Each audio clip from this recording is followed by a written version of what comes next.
नमस्कार मित्रों, इस व्याख्यान में हम महाकवि सूरदास की काव्यगत विशेषताओं पर चर्चा करेंगे।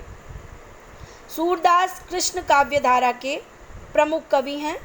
उनका समग्र साहित्य भक्ति रस के अगाध सागर में डूबा हुआ है। सूरदास के अनुसार भगवान श्री कृष्ण के अनुग्रह से मनुष्य को सद्गति मिल सकती है। अटल भक्ति, कर्म भेद, जाति भेद, ज्ञान, योग से श्रेष्ठ है। सूर ने वात्सल्य, श्रृंगार और शांत रसों को मुख्य रूप से अपनाया है। सूर ने अपनी कल्पना और प्रतिभा के सहारे कृष्ण के बाल्य रूप का अति सुंदर, सरस, सजीव और मनोवैज्ञानिक वर्णन किया है। बालकों की चपलता, स्पर्धा, अभिलाषा, आकांक्षा का वर्णन करने में विश्वव्यापी बाल स्वरूप का चित्रण किया है। बालकृष्ण की एक एक चेष्टा में कवि ने कमाल की होशियारी एवं सूक्ष्म निरीक्षण का परिचय दिया है। मैया कबही बढ़ेगी चोटी, कितनी बार मोहि दूध पियत भई, यह अजऊ है छोटी। जब बालकृष्ण दूध पीने से मन चुराते हैं तो माता यशोदा चोटी बढ़ने का प्रलोभन देकर उन्हें फुसलाना चाहती हैं। कृष्ण माता के फुसलाने में आकर दूध पीने लगे, किंतु दूध पीने के साथ साथ अपनी चोटी भी टटोलते हैं और माँ से कहते हैं कि मैया, मैंने कितनी बार तो दूध पी लिया है, लेकिन ये चोटी तो छोटी ही है, ये चोटी कब बढ़ेगी।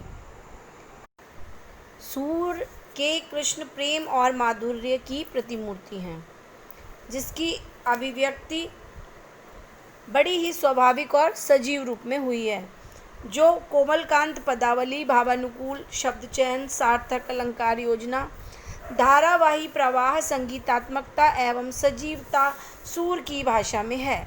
उसे देखकर तो यही कहना पड़ता है कि सूर ने ही सर्वप्रथम ब्रज भाषा को साहित्यिक रूप दिया है।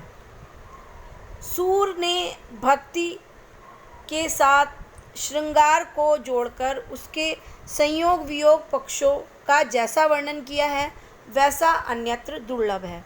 सूर ने विनय के पद भी रचे हैं, जिसमें उनकी दास्य भावना कहीं कहीं तुलसीदास से आगे बढ़ जाती है। हमारे प्रभु अवगुण चित न धरो, समदर्शी है मान तुम्हारा, सोई पार करो। भक्त और भगवान के बीच कितना मधुर संबंध दर्शाया है इस पद के माध्यम से सूरदास जी ने।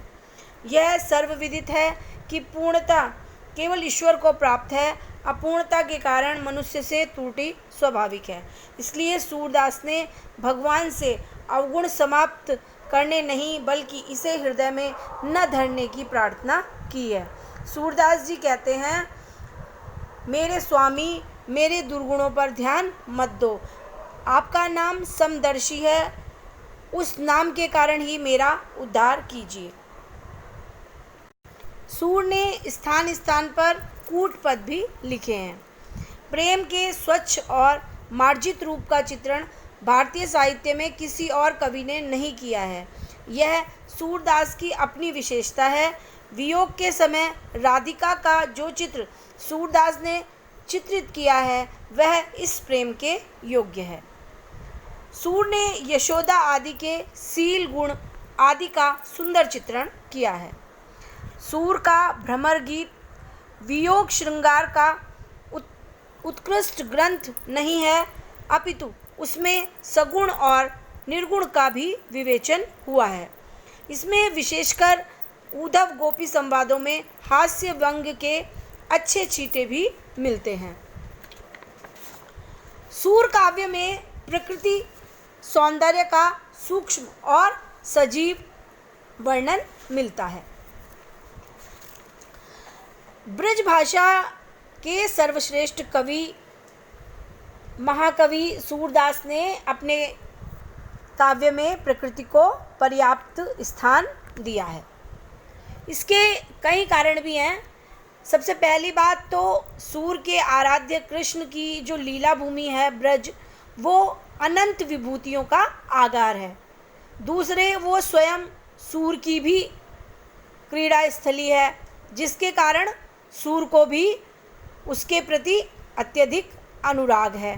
तीसरा, सूर्य के दीक्षा गुरु ने भगवान की लीला का गान कराने की प्रेरणा जो महाप्रभु वल्लभाचार्य ने श्रीनाथ की मूर्ति की प्रतिष्ठा भी गोवर्धन में की, जिसका प्राकृतिक सौंदर्य जो है अप्रतिम और अद्वितीय है।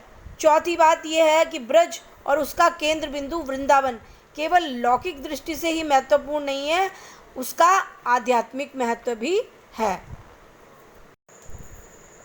सूर्य की कविता में पुराने आख्यानों और कथनों का उल्लेख बहुत स्थानों में मिलता है। सूर्य के गेय पदों में हृदयस्थ भावों की बड़ी सुंदर व्यंजना हुई है। उनके कृष्ण लीला संबंधी पदों में सूर्य के भक्त और कवि हृदय की सुंदर झांकी मिलती है। सूर्य का काव्य भाव पक्ष की दृष्टि से ही महान नहीं, कला पक्ष की दृष्टि से भी वह उतना ही महत्वपूर्ण है। सूर्य की भाषा सरल, स्वाभाविक, वाग वैदिज्ञपूर्ण है। अलंकार योजना की दृष्टि से भी उनका कला पक्ष सबल है।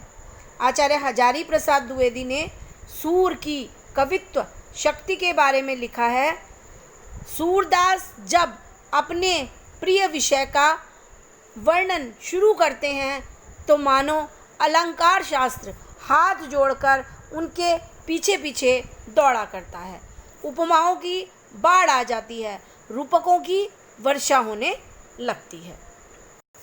इस प्रकार हम देखते हैं कि सूरदास हिंदी साहित्य के महाकवि हैं, क्योंकि उन्होंने न केवल भाव और भाषा की दृष्टि से साहित्य को सुसज्जित किया, वरन कृष्ण काव्य की विशिष्ट परंपरा को भी जन्म दिया।